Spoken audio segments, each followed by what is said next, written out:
Ikhwani fiddin, azakumullah, ketika kita mendapatkan cobaan dalam bentuk kefakiran, kemiskinan, kesusahan, ada beberapa hal yang perlu saya jelaskan.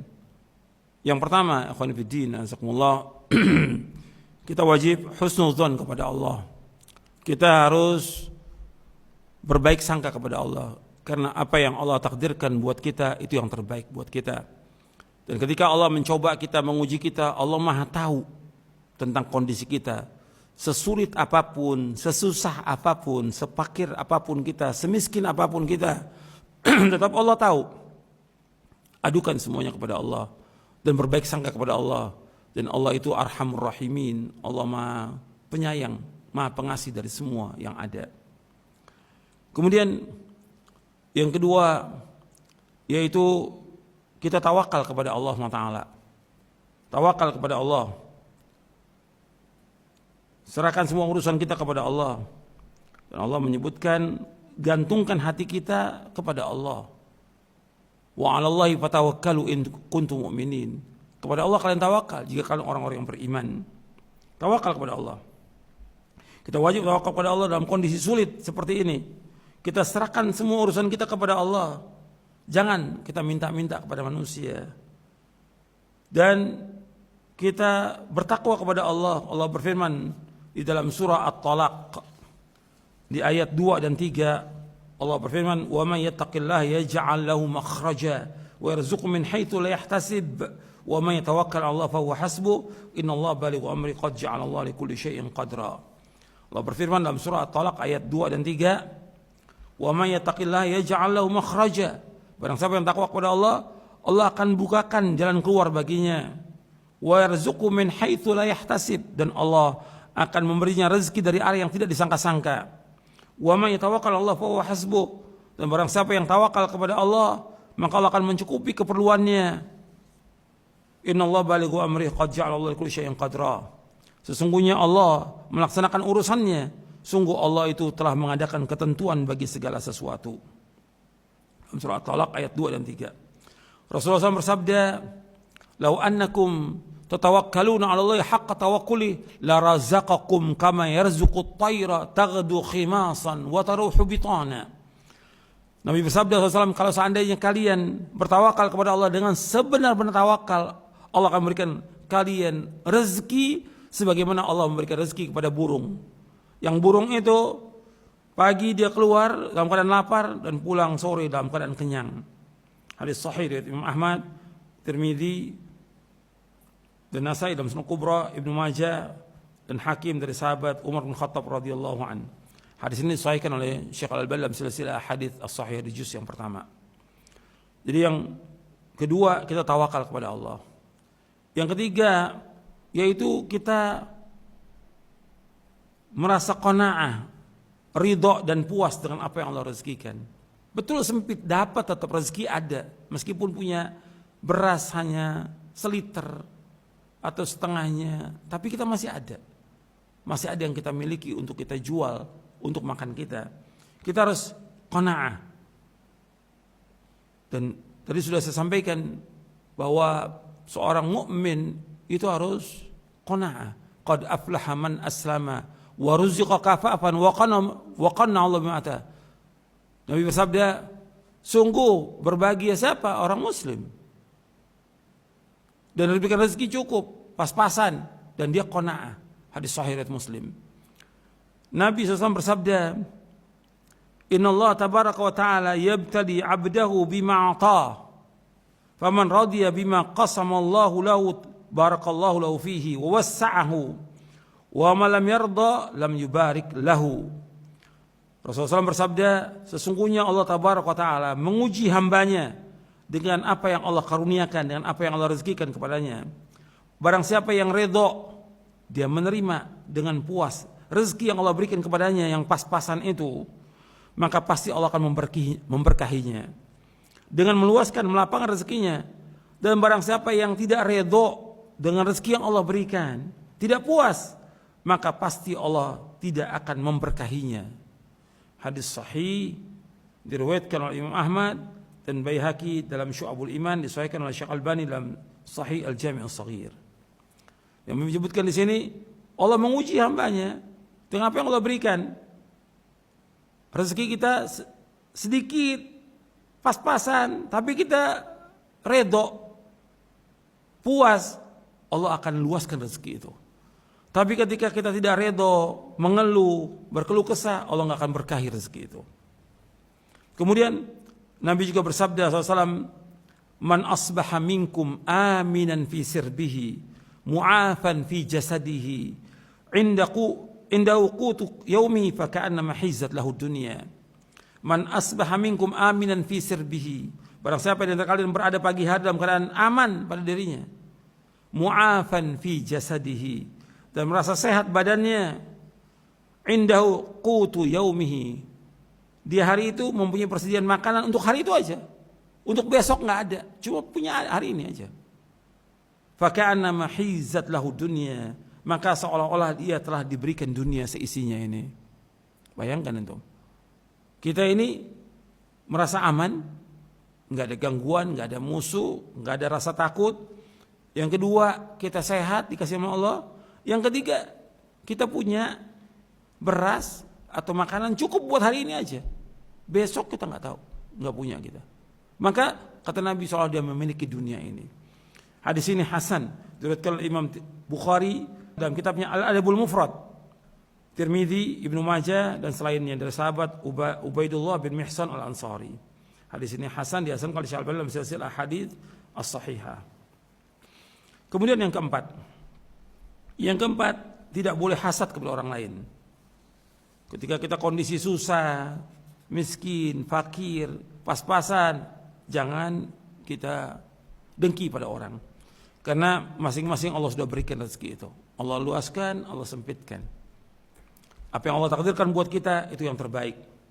Allah berfirman dalam surah An-Nisa ayat 32, "Wala tatamannaw ma faddalallahu bi ba'dakum 'ala ba'd. Lirijal nasibu mimma iktasabu wa lin-nisa nasibu mimma iktasabna was'alullaha min fadlihi innallaha kana bikulli syai'in 'alima." Janganlah kamu iri terhadap karunia yang Allah lebihkan kepada sebagian kalian dan sebagian yang lain. Karena bagi laki-laki ada bagian dari apa yang mereka usahakan, dan bagi perempuan pun ada bagian yang mereka usahakan. Mohonlah kepada Allah sebagian dari karunia-Nya, sungguh Allah itu Maha mengetahui segala sesuatu. Surah An-Nisa ayat 32. Kemudian yang selanjutnya, yang kelima, kita syukur.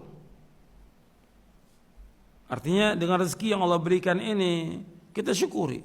Sedikit rezeki itu, tapi syukur kepada Allah. Allah berfirman, la in syakartum la azidannakum wa la in kafartum inna adzabi lasyadid. Kalau kalian bersyukur, Allah akan tambah nikmatnya kepada kalian. Kalau kalian kufur, azab Allah sangat pedih. Dalam surah Ibrahim ayat 7. Yang keenam, dalam kondisi kita susah begini, kita banyak istighfar. Istighfar, minta ampun kepada Allah. Allah berfirman di dalam surah Nuh, Nabi Nuh berkata kepada kaumnya, "Faqultu astaghfiru rabbakum innahu kana ghaffara yursilis samaa'a 'alaikum midrara wa yumdidkum bi amwali wa banin wa yaj'al lakum jannati wa yaj'al lakum anhara." Kata Nabi Nuh alaihissalam, maka aku berkata kepada mereka, mohonlah ampun kepada Allah. Minta ampun, istighfar. Sungguh Allah itu Maha Pengampun. Allah akan menurunkan hujan yang lebat dari langit kepadamu, dan Allah memperbanyak harta dan anak-anakmu, dan mengadakan kebun-kebun untukmu, dan mengadakan sungai-sungai untukmu.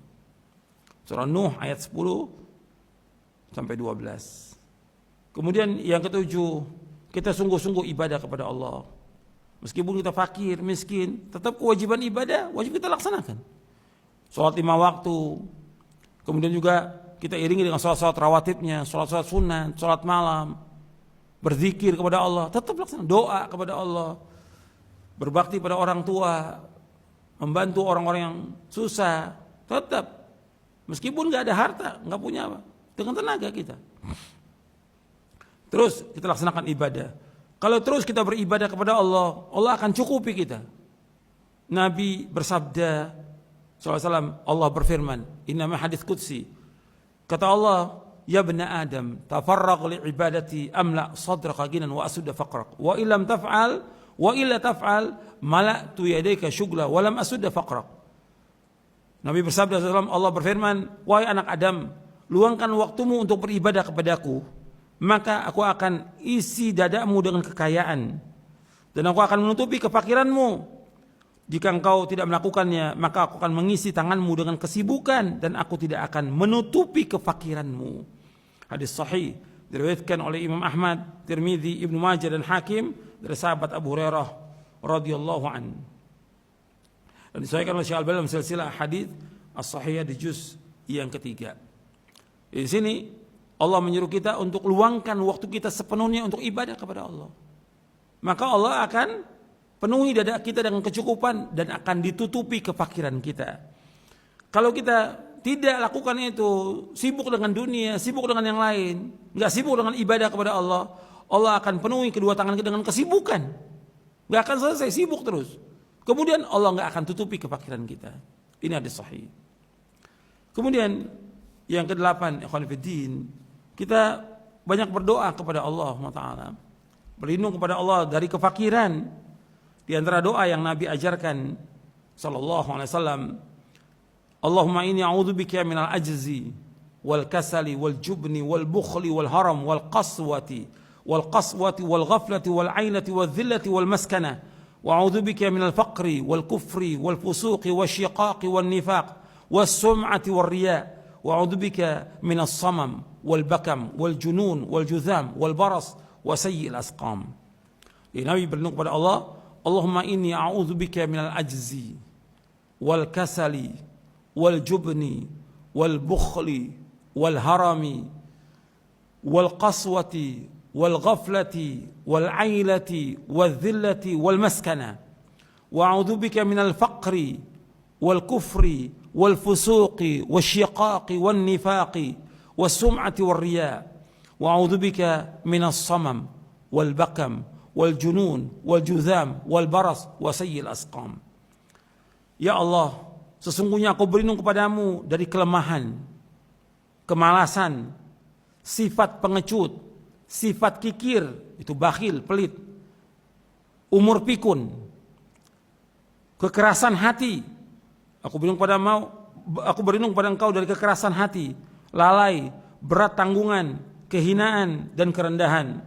Dan aku berlindung padamu ya Allah dari kefakiran, kemiskinan, kekufuran, kefasikan, perpecahan, kemunafikan, sum'ah, memperdengarkan amalan kepada orang lain, riya, berlindung kepada Allah dari riya, memperdengarkan amalan kepada orang lain. Dan aku berlindung padamu dari tuli, dari bisu, dari gila, dari penyakit lepra, penyakit belang, dan keburukan berbagai macam penyakit. Hadis ini sahih, diriwayatkan oleh Imam Hakim dalam kitabnya Al-Mustadrak, dan juga Ibnu Hibban dalam kitab Mawaridud Dhama'an, disahihkan oleh Syekh Al-Albani dalam Sahih Jami'us Shaghir, dan juga dalam kitabnya Irwaul Ghalil fi takhriji ahadits Manaris Sabil di juz yang ketiga. Kemudian juga kita berlindung kepada Allah, Allahumma inni a'udzubika minal faqri wal qillati wal dhillati wa a'udzubika min an adlima aw udlama. Allahumma inni a'udzubika minal faqri wal qillati wal dhillati wa a'udzubika min an adlima aw udlama. Ya Allah, sesungguhnya aku berlindung padamu dari kefakiran, kekurangan, kehinaan, dan aku berlindung kepadamu dari menzalimi atau dizalimi. Hadis ini sahih, diriwayatkan oleh Imam Nasa'i dan Abu Daud. Kemudian juga kita berlindung pada Allah, Allahumma inni a'udzubika min jahdil bala wa darakis syaqa wa su'il qada wa syamatatil a'da.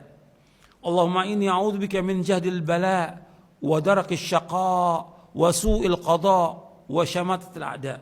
Ya Allah, sesungguhnya aku berlindung padamu dari susahnya bala, hinanya kesengsaraan, keburukan qada, dan kegembiraan para musuh.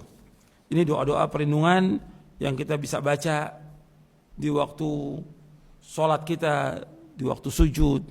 Kita baca antara adzan dan qomat di tengah malam, atau ketika kita sedang berpuasa di bulan Ramadan ini. Kita banyak berdoa kepada Allah Ta'ala sehingga Allah menghilangkan kesulitan, kesusahan, kefakiran, kesengsaraan, dan juga sifat-sifat yang jelek lain dari berbagai macam penyakit, agar kita dijauhkan oleh Allah. Mudah-mudahan yang saya sampaikan bermanfaat untuk sekalian. Wassalamualaikum Muhammadin sallallahu alaihi wa ala alihi wasallam wa akhiru da'wana alhamdulillahi rabbil alamin.